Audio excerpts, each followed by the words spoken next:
We pick up this story midway through the war. The US Air Force has deployed C-47 gunships to devastating effect.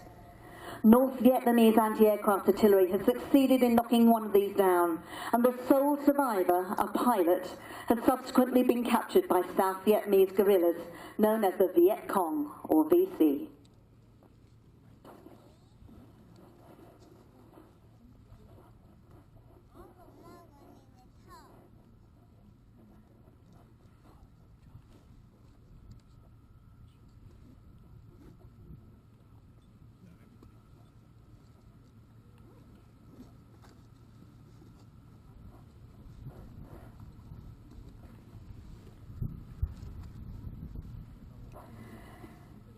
All around the area, the troops are encamped. This poor pilot is on his own. He doesn't know if help will be coming. If you look at the tree line, ladies and gentlemen, you can see what the US forces cannot see if you look very carefully. This single pilot is really a symbol of a battle yet to come.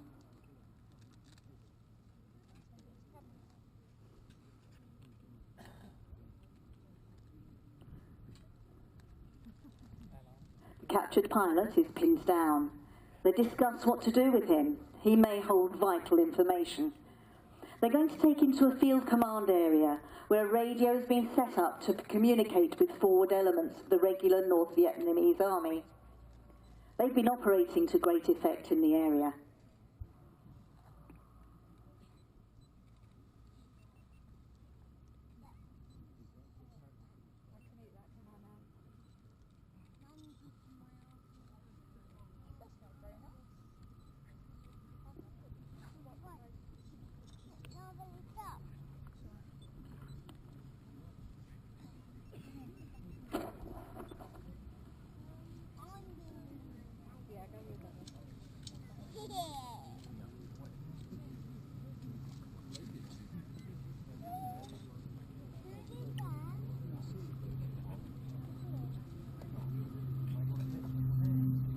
The Vietcong safely hidden in the trees. They used various combat tactics throughout the war. They'd often allow targets of opportunity to pass by unscathed until their selected target was set for attack. The overall strategy was to draw US patrols out of the bases and cities and cause the Americans to use up resources in patrolling and the forests and the countryside. In this way, they knew they could bleed the Americans' resources over a prolonged period. Where more regular battles were staged, the favoured Vietnamese attack method was to close with the enemy as quickly as possible. This seemingly suicidal attack technique had the benefit of denying the Americans the use of air power or artillery support for fear of killing their own men. Whereof a standoff situation arose in the US were quick to use their air and artillery assets to great effect.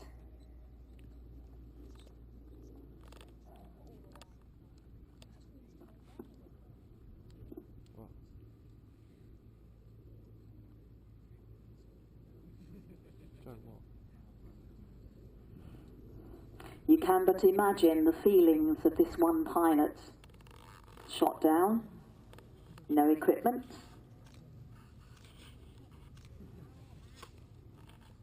all his human resources will be called upon. What does he know? What can he tell? What will happen to him, however much he does or does not know, in the efforts to find out?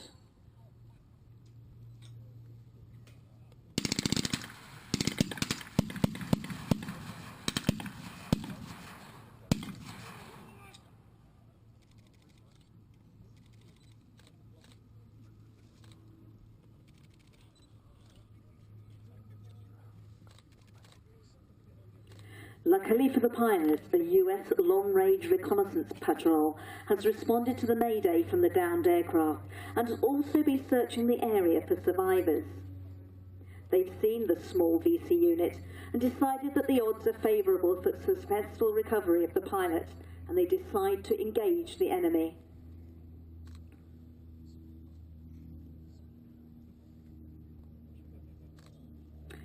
In reasonably swift order, they've overpowered the VC unit, and knowing that the presence of the radio could indicate the Vietnamese reinforcements may be inbound, they rapidly gear up to move out and back to their operational base with their wounded and the recovered pilot.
As you see, there is an advance party of the regular North Vietnamese army moving in on our troops.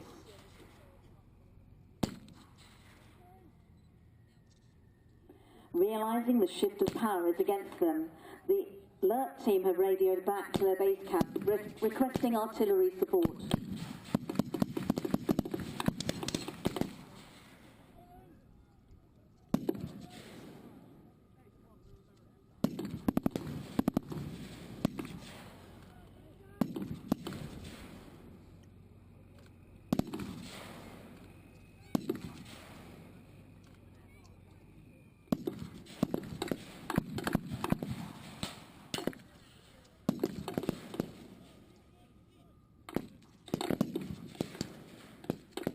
You see the benefit of study and training.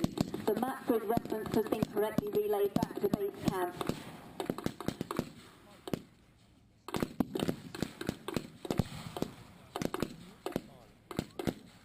With the given coordinates, field artillery can be deployed.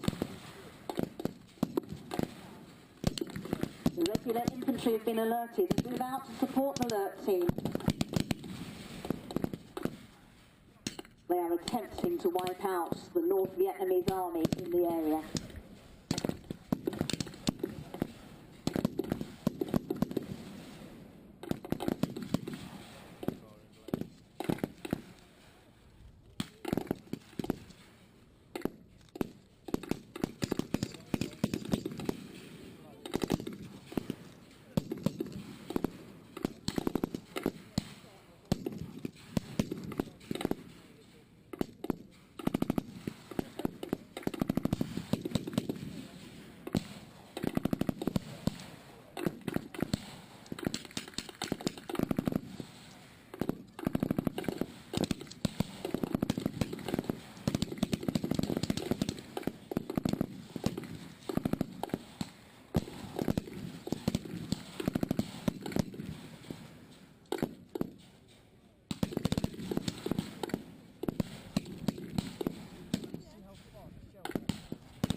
As the battle continues, our injured pilot is safely taken to a truck to be taken back to safe lines. Other wounded join him. What must he be feeling? to safety. Heavy artillery again joins the battle.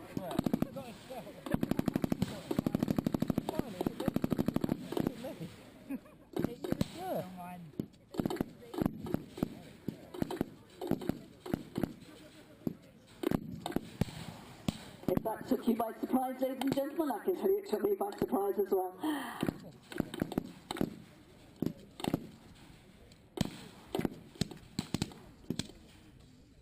With the overwhelming firepower from US ground forces, the remaining North Vietnamese army are quickly mopped up. They begin to fall back to the relative security of the jungles and the hills.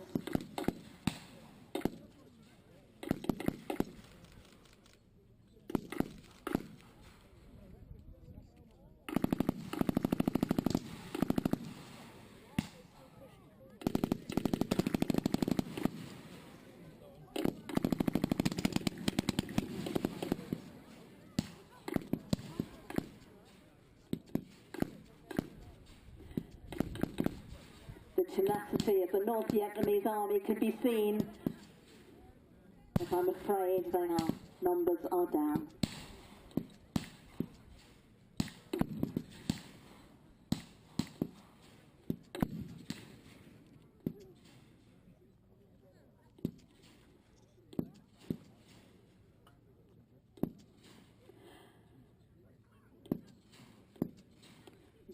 The North Vietnamese army out in the field may be down.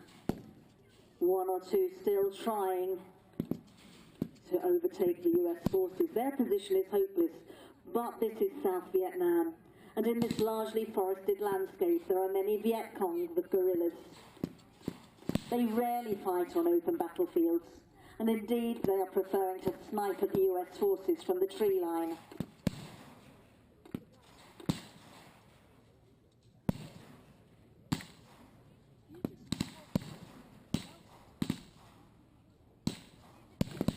Guerrilla, of course, comes from the Spanish word guerra, meaning war.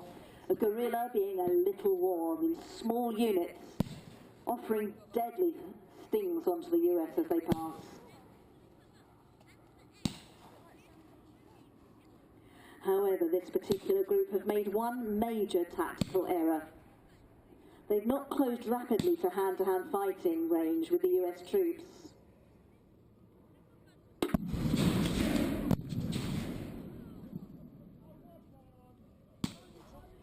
Realizing this error, the Grand Commander of the American troops has called one of the US forces' most decisive weapons of this war, namely an airstrike. He marks the position of his own forces with coloured smoke. The Air Force will come in to obliterate the concealed VC forces with a massive napalm strike. I don't think they're actually going to do a napalm. The US ground forces boarding their lorry with our injured pilot.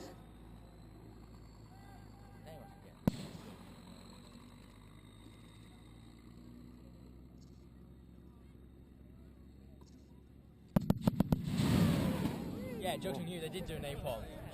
Oh. Safely out of the way, the napalm burns the area.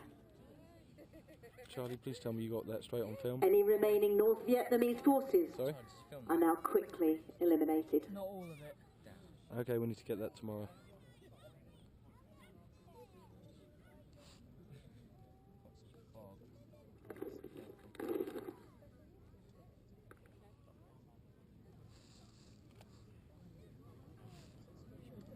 Jesus Christ, that AK-47. Thank you very much, ladies and gentlemen. Our reenactment of the Vietnam War conflict is now concluded. US forces withdrew from Vietnam in 1973, leaving the South Vietnamese government to stand alone against the North Vietnamese army and Vietcong insurgents. They survived only a further 2 years before the country was unified under the communist banner. Thank you very much to all of our reenactors.